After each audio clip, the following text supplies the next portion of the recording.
Hallo und herzlich willkommen auf Deutsch mit Caro.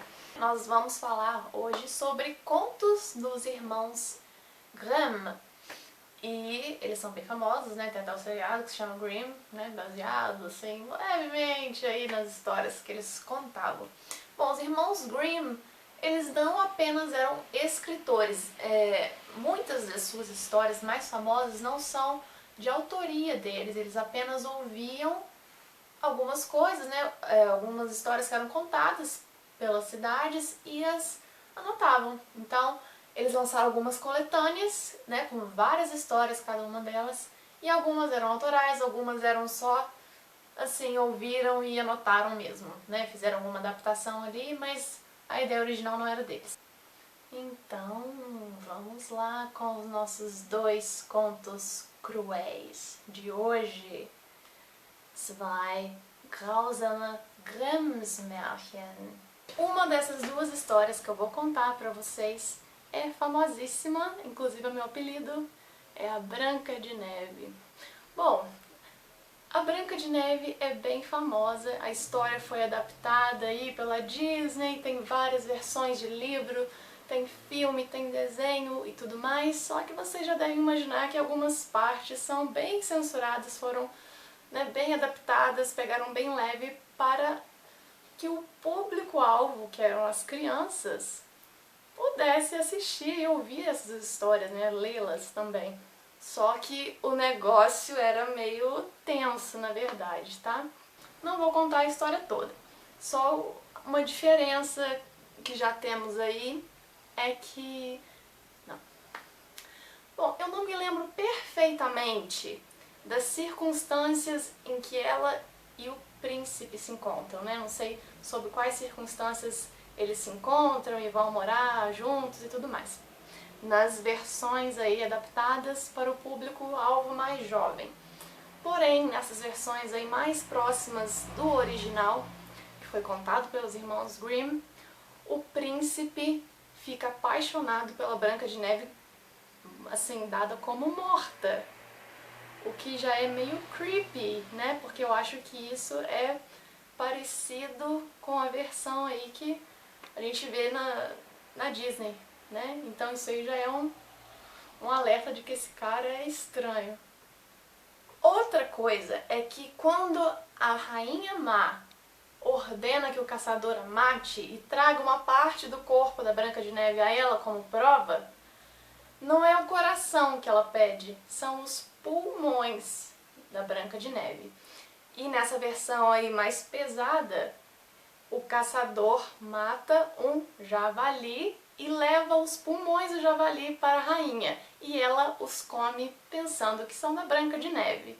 E aí a história segue, todo mundo pensando que a Branca morreu, menos o caçador, que sabe da verdade, né?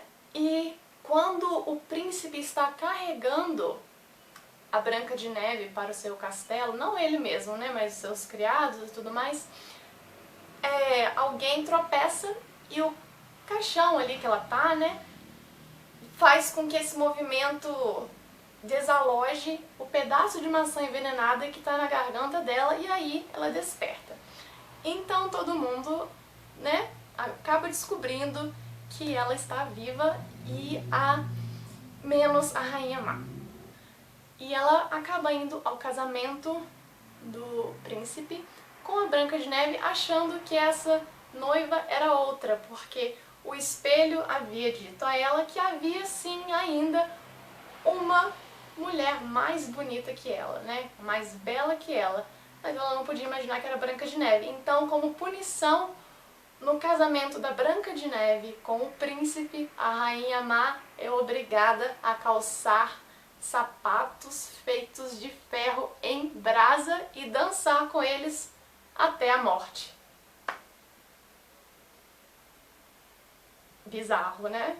O segundo conto de hoje, ele é uma fábula, porém eu acho que não é muito conhecida. Eu não conhecia até pesquisar sobre o assunto, né? Até me interessar sobre essas histórias, sobre coisas da Alemanha. Mas na minha infância eu nunca tinha ouvido falar dessa, que originalmente se chama Die Gänsemarkt. E e é traduzida como A Pastorinha dos Gansos. Bom, resumindo a história, é assim. Era uma vez uma rainha viúva que tinha uma bela filha prometida em casamento a um príncipe que morava muito longe. Bom, o reino desse príncipe ficava tão longe que essa mãe, né, a rainha, teve que deixar a sua filha ir encontrar-se com o seu noivo a cavalo e se separou da filha. E para a filha não ficar sozinha, ela deixou uma empregada, uma serviçal, acompanhar. O que acontece é que no meio do caminho, a serviçal, ela obriga a princesa a trocar de lugar com ela, trocarem de roupas, trocarem de cavalo, e ela dá uma de Paola Bracho, usurpadora. Então ela vai se fingir de princesa, né? Ela vai tomar o lugar da princesa. E tem um detalhe, né? Como eu falei, que é uma fábula. O cavalo da princesa se chama Falada e ele fala. Então tem mais esse elemento aí na história também. Bom, o Falada presencia tudo, mas a princesa promete não contar nada pra ninguém porque ela sofreu ameaças, né? Então elas chegam lá com os papéis trocados nesse reino. Todo mundo chega lá ao castelo, né? Os 2 cavalos e as 2 moças, já com os papéis invertidos aí, o esquema todo armado. Bem, se lembram que o Falada falava? Então, a primeira ordem que a princesa dá, falsa princesa, dá assim que é recebida com todo carinho pelo seu sogro e pelo seu futuro marido, é que um carrasco corte a cabeça do cavalo fora, do Falada, justamente para que ele não conte nada sobre o ocorrido. E aí é que começam as censuras e as versões diferentes. Apesar de não ser uma história muito conhecida por aqui, na Alemanha essa história é bem famosa, tem filmes, alguns filmes, né, mais de um, tem acho que até episódios de séries de TV, e outras versões que rolam por aí pela internet, livros antigos, então as versões ficaram mais leves, para ficar aí mais acessível a esse público infantil, infanto-juvenil. Pois bem, na versão censurada, a vida do Falada acaba sendo poupada de uma forma ou de outra. Em algumas versões ele é escondido e a princesa tem contato com ele ali às escondidas, eles se encontram à noite, num lugar quando ninguém vai ver, e outras coisas. Mas nessa versão aí, nua e crua, o Falada perde a cabeça mesmo.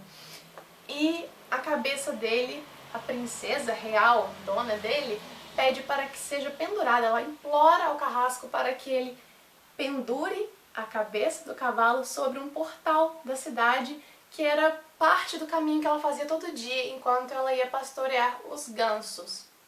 Ok? Então, no final da história, o que acontece é o seguinte: a mentira é descoberta e o rei resolve fazer um banquete, um jantar muito chique e convida todo mundo, e ele tá armando uma pegadinha aí para a impostora. Ele vira para a impostora e pergunta: princesa, o que você faria se tal tivesse acontecido, se alguém tivesse chegado no seu reino fingindo ser outra pessoa, tomando o lugar de outra pessoa e descrevendo exatamente aquilo que ela tinha feito. E ela, cara de pau que só, vira e ainda dá uma sugestão de castigo, né? O que essa pessoa deveria sofrer. E aí o rei fala: pois então é exatamente isso que vai acontecer com você.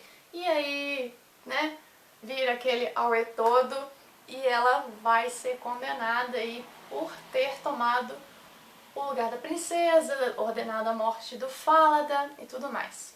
A tal punição era de que ela deveria ser colocada dentro de um barril cheio de pregos bem grandes, e esse barril deveria ser solto do alto de um morro para que ela saísse rolando dentro dele e morresse toda perfurada, que nem um queijinho suíço.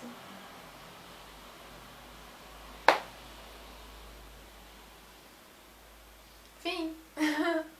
Dá pra entender porque as versões são adaptadas, né? Mas eu acho que perde a graça. Eu particularmente acho assim, que essas histórias, quando você mexe, fica infantil demais, perde bastante da graça do original.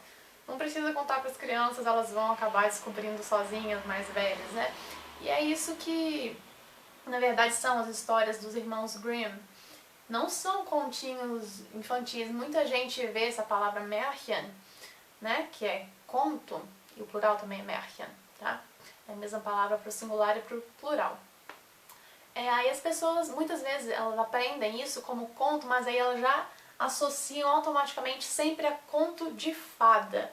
E não é isso, não necessariamente. Pode ser, mas pode ser um conto de terror, né? Coisas similares a essas que eu contei, tá? E era assim que eram os contos dos Grimm. Eram coisas mais tenebrosas mesmo, mais assustadoras e não voltadas para o público infantil especificamente. Ok? Aí essas adaptações foram ocorrendo com o passar do tempo, mas não eram a ideia original da coisa, ok? Então por isso eu achei que ia ser um bom tema para trazer para cá hoje. Se você já conhecia alguma dessas duas versões mais próximas do original, contem para mim qual você prefere. Se você não conhecia, me conta se você achou interessante, se alguma te deixou assustado. Bom, eu fiquei bem assustada com essa da Gänsemarkt, porque é bem cruel, né? É bem cruel. Ela é bem tensa, você espera uma morte assim mais leve, né? Mas uma coisa assim, um instrumento de tortura. Enfim. Enfim, é isso. Nós nos vemos semana que vem. Bis zum nächsten Mal. Tschüss. Tô com batom no dente, se tiver vai ficar muito visível. Acho que não.